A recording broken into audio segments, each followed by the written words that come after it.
part of me was wanting to wait for my work to be ready until I could show it to clients or anyone. And I think if you are waiting, you could continue just to keep waiting and waiting and waiting. And when you get to that point, your expectations of your work just become higher, and you sort of think, oh well, no, it's still not good enough, and you'll never show it to anyone. Hi everyone, welcome back to my channel.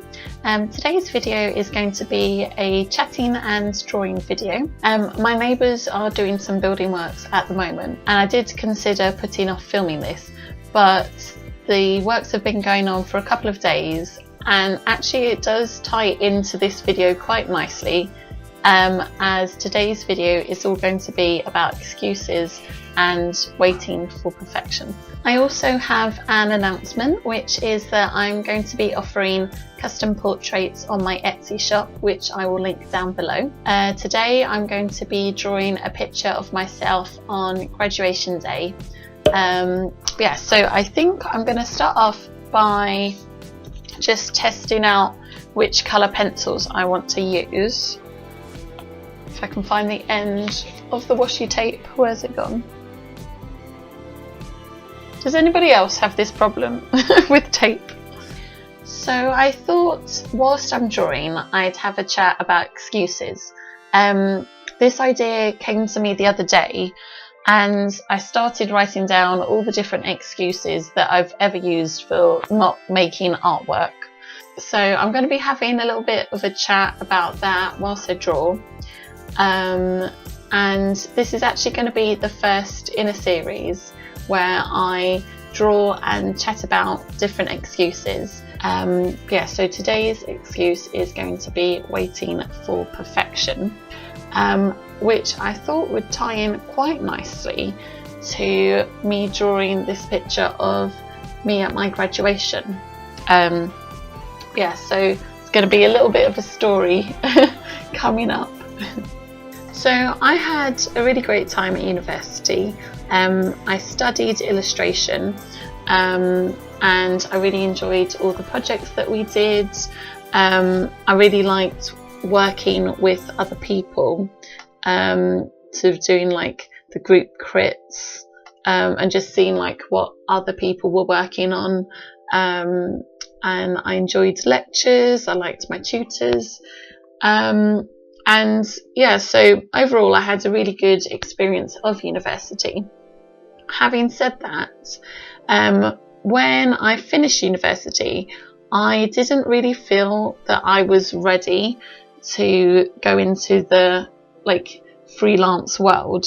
And even though I would have liked my university to have done some more sort of lessons on like professional practice and how to find clients and like invoicing and contracts and all of that stuff, I do feel that I was actually waiting for perfection, and one of the reasons that I didn't feel ready was because I just didn't think that my work was good enough. And I remember sort of coming up with this plan that I was telling my friends that I was going to work on my portfolio for a year, and then I was going to either maybe find an agent or like find some clients, but I was just sort of putting things off because, you know, I was scared,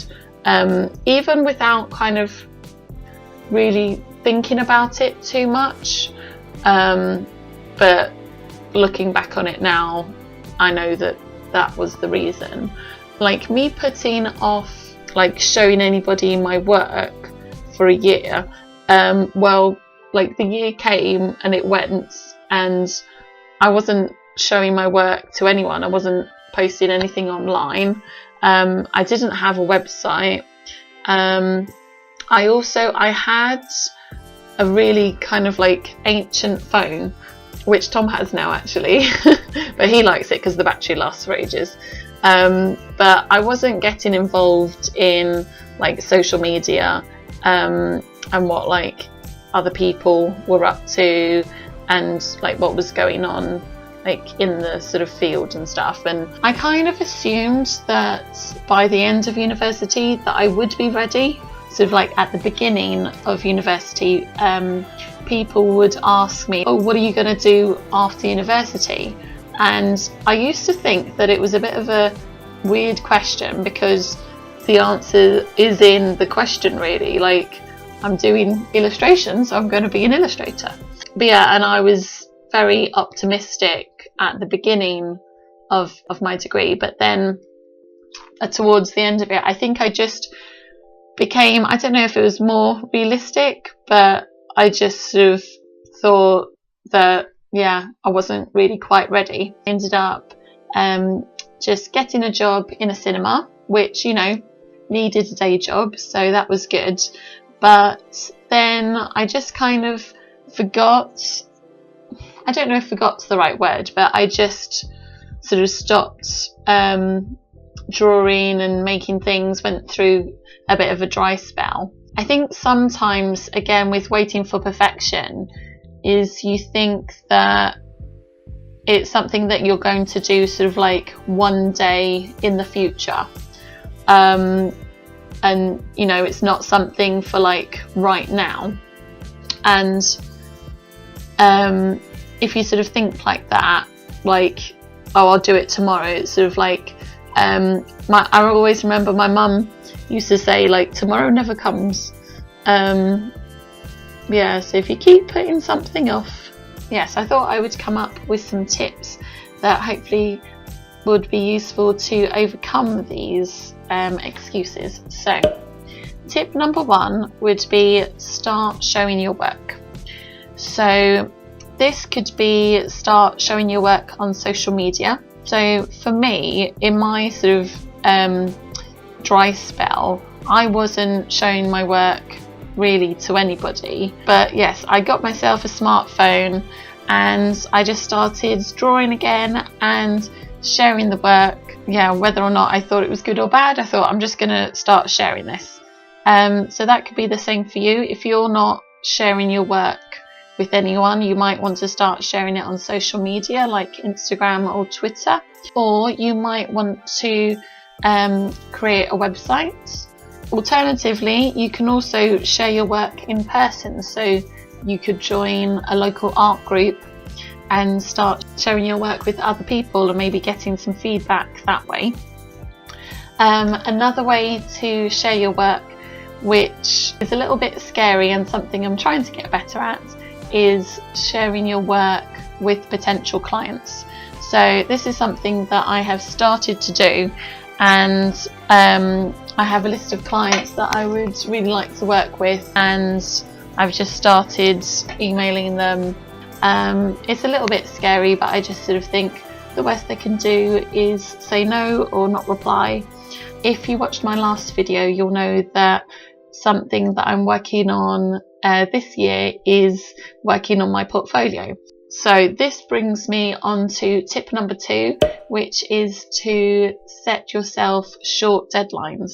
Your deadlines, it could be if you want to learn a specific media. So if you wanted to learn how to use oil paints, maybe either get out some books or watch some YouTube videos or do a class. It could be a technique that you're trying to do, so maybe you want to improve your shading skills, or character development, storyboards.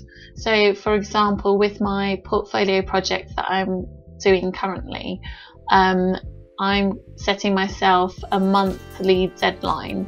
So by the end of each month, I should have created a set of either book illustrations or editorial illustrations. Having short deadlines makes whatever you're working on feel a lot more real.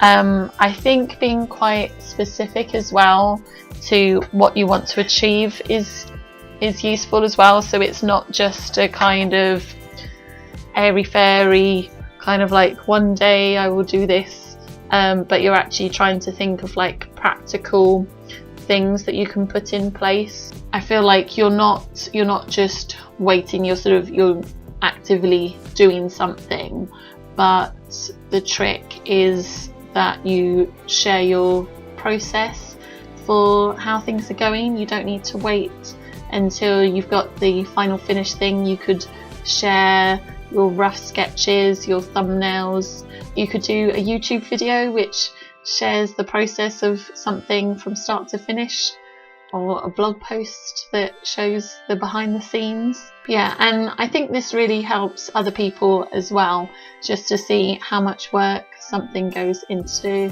making something creative as well. So tip number 3 is to have check-ins. This ties in with having short deadlines, and it's something that I'm going to start trying to do myself.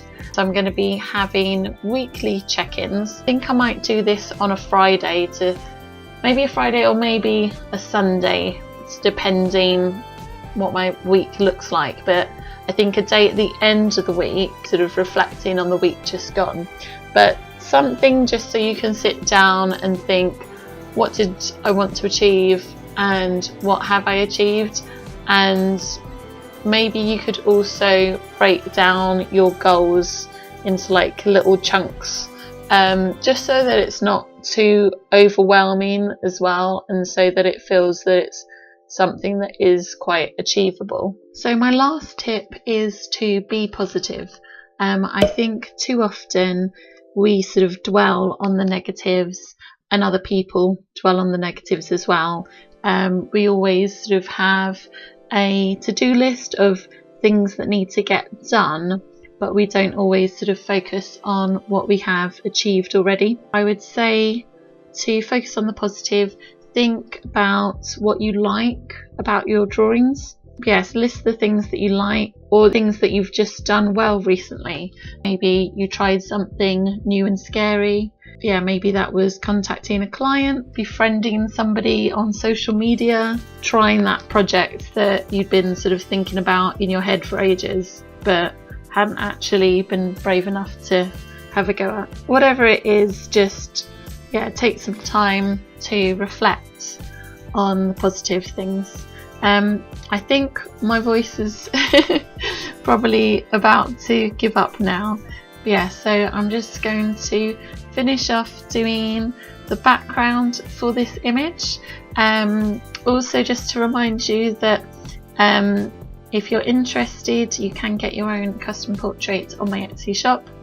You may remember from my first video that I drew some family portraits from old photographs that I had.